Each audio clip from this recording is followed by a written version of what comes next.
নমস্কার, আমি রঘুনাথ অধিকারী। সবাইকে স্বাগতম 75 ডেজ ম্যাথ ড্রিল ডে 1-এ।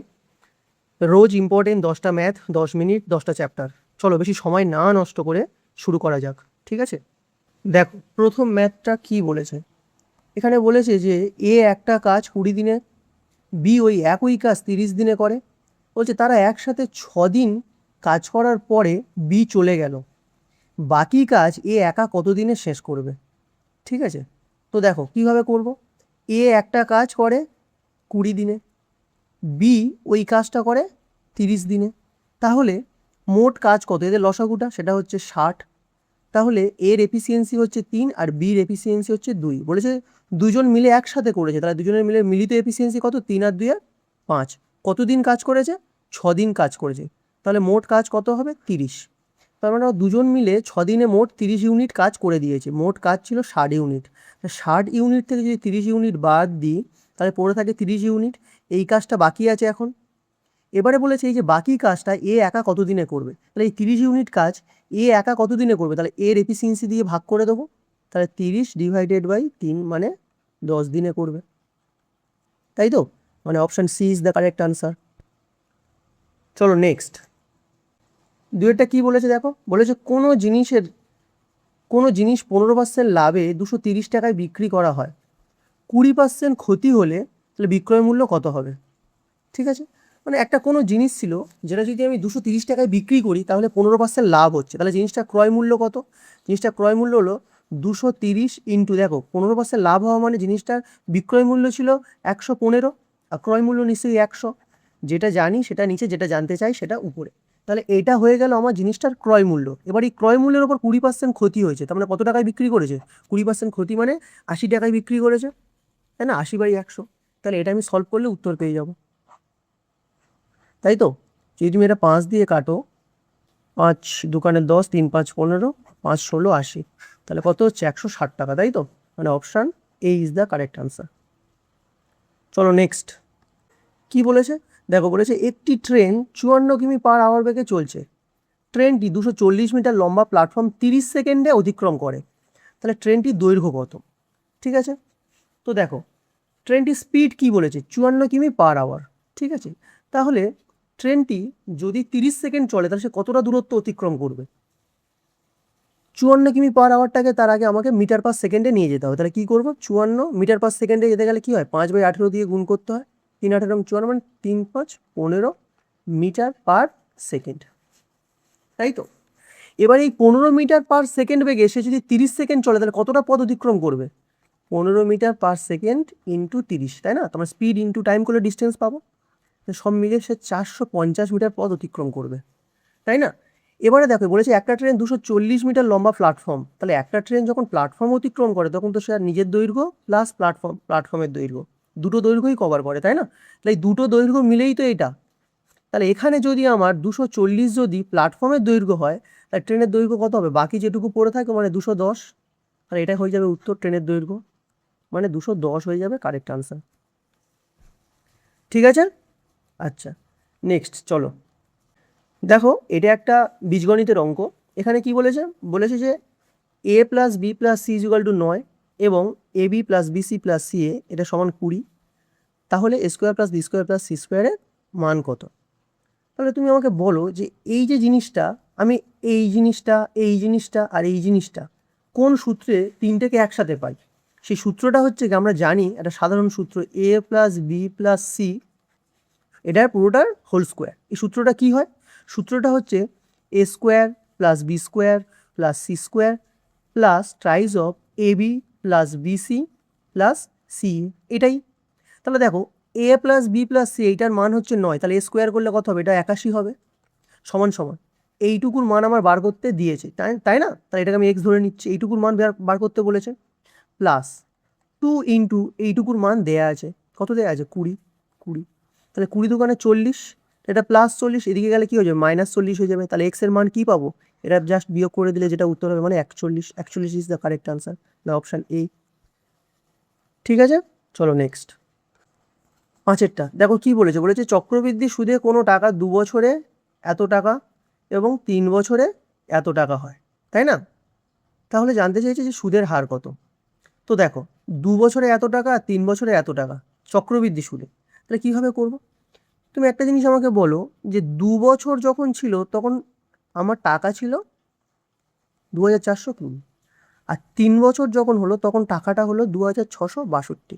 তাহলে এই যে 1 বছরে কত টাকা বাড়লো, এই 1 বছরে কত টাকা বাড়লো? 242 টাকা বাড়লো, তাই তো? আমি এই বড়টা থেকে ছোটোটা বাদ দিলাম, কত টাকা বাড়লো না? 242 টাকা বাড়লো, তাই তো? এত টাকা যে সুদ পেলাম, যেটা বাড়ছে এটা তো সুদ। এই সুদটা কার ওপরে? এই টাকাটার ওপরে। কারণ চক্রবৃদ্ধির সুদে প্রতি বছরই তো সুদ আসল মিলে ওটাই আসল হয়ে যায়, তাই না? সেই আসলের ওপর আবার সুদ দেয়, আবার সেই সুদটা যোগ হয়ে যায়, ওটা আবার আসল হয়ে যায়, আবার তার উপর আবার সুদ দেয়।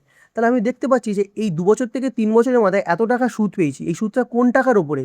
এই যে টাকাটা, তাই না? 2420, এই টাকার ওপরে এত টাকা সুদ। আর কত পার্সেন্ট জানতে চেয়েছে, মানে ইন্টু 100। তাহলে কাটাকুটি করলে কত হচ্ছে? 10% is the correct answer, option C. ঠিক আছে, চলো নেক্সট। দেখো এটা একটা জিপির অঙ্ক। 3, 6, 12, 24 এরকমভাবে যদি কোনো ধারা বাড়তে থাকে তাহলে দশম পদ কত? ঠিক আছে, জিওমেট্রিক প্রোগ্রেশন, বাংলায় বলে গুণন্তর প্রগতি, তাই না? এপি হচ্ছে অ্যারিথমেটিক প্রোগ্রেশন, আর এটা হচ্ছে জিপি। তো কী করে করবো দেখো, এখানে দেখো প্রত্যেকটা ক্ষেত্রে দেখো দুগুণ করে হয়েছে, দুগুণ করে দুগুণ করে। তার মানে এখানে আমার সাধারণ অনুপাত কি? আর, যেটাকে আর দিয়ে ডিনোট করা হয়, সাধারণ অনুপাত হচ্ছে কি 2। আর প্রথম পদ কত? সেটা হচ্ছে এ, সেটা হচ্ছে 3। এবার আমার বলেছে যে দশম পদ মানে এন টার্ম, দশম পদ, এই এন এর মানটা জানতে চেয়েছে, তাই না? তাহলে আমার এখানে দশম পদ মানে এন এর ভ্যালু হচ্ছে 10। তাহলে এই মানে কততম পদ জানতে গেলে সূত্র কী ছিল?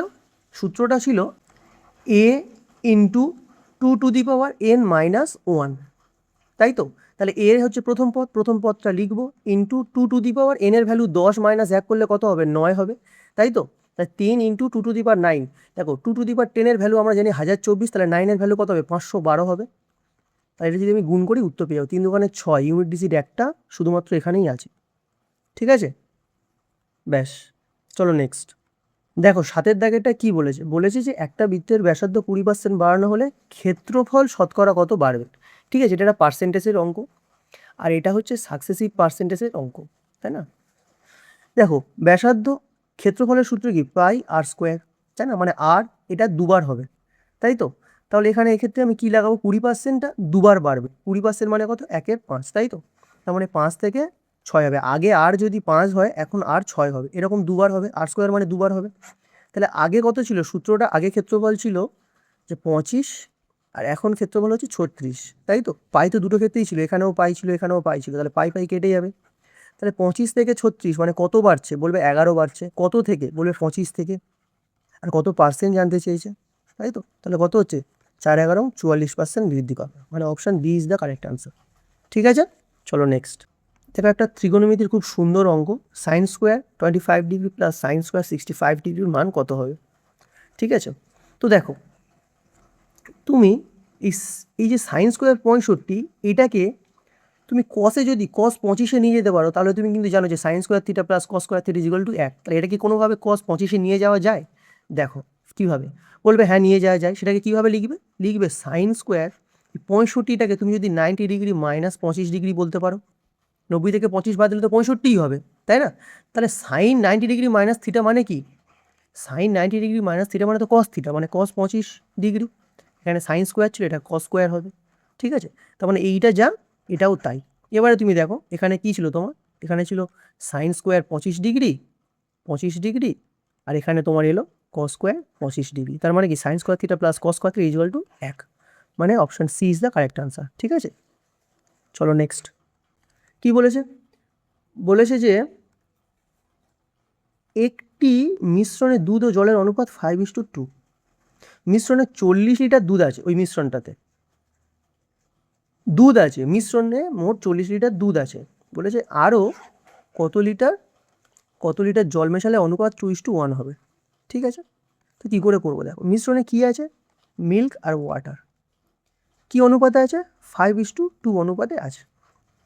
এবারে বলেছে যে মিশ্রণে 40 লিটার দুধ আছে, ঠিক আছে, এটা থাক আমার হাতে। বলেছে আরও কত লিটার জল মেশালে অনুপাতটা 2:1 হবে।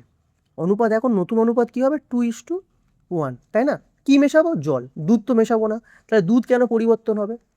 দুধ তো পরিবর্তন হওয়ার কথা নয়, তার কারণ আমি কি মেশাবো? জল, তাহলে জল পরিবর্তন হবে। তাহলে এখানে দুধ 5, এখানে দুধ 2 কেন? সেম করতে হবে। তাহলে একে সেম করতে গেলে একে 2 দিয়ে গুণ, একে 5 দিয়ে গুণ। তাহলে ব্যালেন্স করার জন্য রেশিওর এদিকে 2 দিয়ে গুণ মানে এদিকেও 2 দিয়ে গুণ করতে হবে, এদিকে 5 দিয়ে গুণ মানে এদিকেও 5 দিয়ে গুণ করতে হবে। এটা কত হয়ে গেল? এটা 10 হয়ে গেল, এটা হয়ে গেল 4, এটা কত? এটা হয়ে গেল 10, আর এটা হয়ে গেল 5। তাহলে দেখো আগেও 10 ছিল, এখনও 10 আছে, ঠিক আছে। তার মানে আর এখানে ইউনিটে কত বেড়েছে? জল দেখো 1 ইউনিট যোগ করা হয়েছে, তাই না? এবারে দেখো আগে দুধ কি আমার আদৌ 10 ছিল? আমি যেটাকে বলছি 10 ইউনিট, ওরা কিন্তু ওখানে বলছে দেখো 40 লিটার। তাহলে এই 10 ইউনিটের ভ্যালুটাই ওরা 40 লিটার বলতে মানে কত গুণ? 4 গুণ। তাহলে এই একের ভ্যালু কত হবে? ইন্টু 4 করলে যা হবে মানে 4, তোমার 4 লিটার জল যোগ করা হয়েছে, মানে option B is the correct answer. ঠিক আছে, চলো নেক্সট দেখো। লাস্ট অঙ্কটা কি বলেছে? বলেছে যে 100 থেকে 200 এর মধ্যে 7 দিয়ে বিভাজ্য কিন্তু 5 দিয়ে বিভাজ্য নয় এমন সংখ্যা কয়টি আছে? ঠিক আছে, তাহলে আমাকে দেখতে হবে যে আগে 7 দিয়ে বিভাজ্য কতগুলো সংখ্যা আছে সেটা খুঁজে বের করি। ঠিক আছে, তার সহজ নিয়ম কি না, এদের ডিফারেন্সটা দেখব। এদের ডিফারেন্স কত? 100, সেটাকে আমি 7 দিয়ে ভাগ করব, কত হবে? 7 14 98, তার মানে পুরোপুরি 14 বার যাচ্ছে। মানে এরকম 14টা সংখ্যা আছে, এরকম 14টা সংখ্যা আছে যেগুলো কিন্তু 7 দিয়ে বিভাজ্য। ঠিক আছে, 100 থেকে 200-র মধ্যে এরকম 14টা সংখ্যা আছে যেগুলো 7 দিয়ে বিভাজ্য। কিন্তু কেউ যেন উত্তর আবার 14 করে দিও না, কারণ এখানে আমার বলেছে যে 5 দিয়ে বিভাজ্য নয়, 5 দিয়ে বিভাজ্য নয়। তাহলে এরকম কোন সংখ্যাগুলো বলো তো যেটা 5 দিয়ে বিভাজ্য আবার 7 দিয়েও বিভাজ্য? সেগুলোকে আমি তো এখানে ধরে নিয়েছি। যেটা এরকম কোন সংখ্যাগুলো আছে যেটা 5 দিয়েও বিভাজ্য আবার 7 দিয়েও বিভাজ্য, যেগুলোকে আমি এখানে ইনক্লুড করে নিয়েছি? সেটা কিন্তু দেখো 35, যেমন এই একটা সংখ্যা, তাই না? 70, এই একটা সংখ্যা, 35 দুগুণে 70, 3 35 সঙ্গে 105, 4 35 সঙ্গে 140, 5 35 সঙ্গে 175। এই যে সংখ্যাগুলো, এগুলো কিন্তু সব 7 দিয়ে বিভাজ্য, আবার অবশ্যই করে 5 দিয়েও বিভাজ্য। এগুলো কিন্তু সব আমি কাউন্ট করে 14 হয়েছে। এবার আমাকে বাদ দিতে হবে, তার কারণ কি বলেছে? 5 দিয়ে বিভাজ্য নয়। তার মানে দেখো 35 তো আসবে না, কারণ 100 থেকে 200-র মধ্যে বলেছে। 70ও আসবে না, তাহলে আসছে কোনটা? 105, 140 আর 175। তার মানে 1 2 3, তিনটে আমার বাদ যাবে। কেন বাদ যাবে? কারণ 5 দিয়ে বিভাজ্য নয় বলেছে, সেগুলো তো আমি তো এখানে ইনক্লুড করে নিয়েছি, তাই না? তো এটা বাদ যাবে, তিনটে বাদ গেলে কত হবে? উত্তর হবে 11। উত্তর হবে 11। 11 অপশানে নেই, তাহলে কি হবে? যাই অপশান ই একটা চেঞ্জ করে নাও, এটা 11 উত্তর হবে। ঠিক আছে, কারণ এটা এটা আর এটা তো হবে না, এটা তো বুঝতেই পারছি আমরা। তো ব্যাস, উত্তর কিন্তু 11ই হবে। হ্যাঁ, ঠিক আছে, আজকের ক্লাসটা এই পর্যন্ত। ভালো লাগলে অবশ্যই করে সাবস্ক্রাইব করে রাখবে, কারণ প্রতিদিন এরকম 10টা চ্যাপ্টার থেকে সুন্দর সুন্দর 10টা ম্যাথ, খুব ইম্পর্টেন্ট এগুলো পাবে। জুড়ে থাকো আমাদের সাথে। ভালো লাগলে অবশ্যই করে লাইক এবং কমেন্ট করবে। ঠিক আছে, টাটা, বাই বাই।